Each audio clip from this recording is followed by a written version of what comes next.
Praise the lord. ఈరోజు మీకోసం జవం గల దేవుని మాట 25వ కీర్తన 9వ చరణము. న్యాయ విధులను బట్టి ఆయన దీనులను నడిపించును, తన మార్గములను దీనులకు నేర్పును. దేవుని యొక్క మార్గములు ఎంతో శ్రేష్టమైనటువంటివి.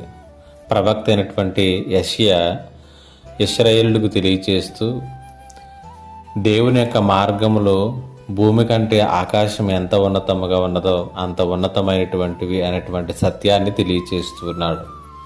అంత మాత్రమే కాదు కానీ దేవుడు ఆయన పిల్లలైనటువంటి వారందరినీ కూడా సరైనటువంటి మార్గంలో సరైనటువంటి దిశలో నడిపించడానికి, మార్గనిర్దేశం చేయటానికి ఆయన ఎల్లప్పుడూ కూడా ఇష్టపడే దేవుడిగా కూడా ఉన్నాడు.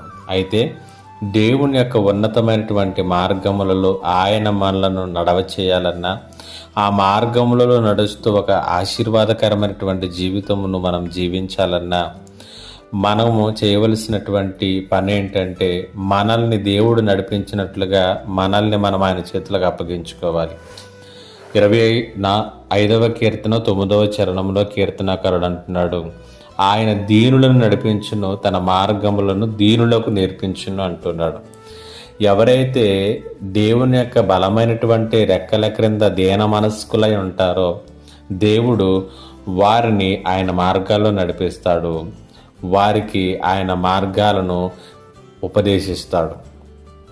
గొర్రెలకు కాపరి అవసరం, అవి తప్పిపోకుండా అవి సరైనటువంటి మార్గంలో నడపటానికి.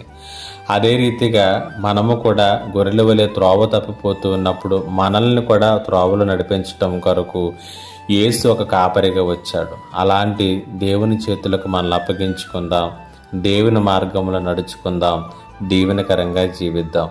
పరిశుద్ధాత్మ దేవుడు అలాంటి కృపను మీకు అనుగ్రహించునుగాక.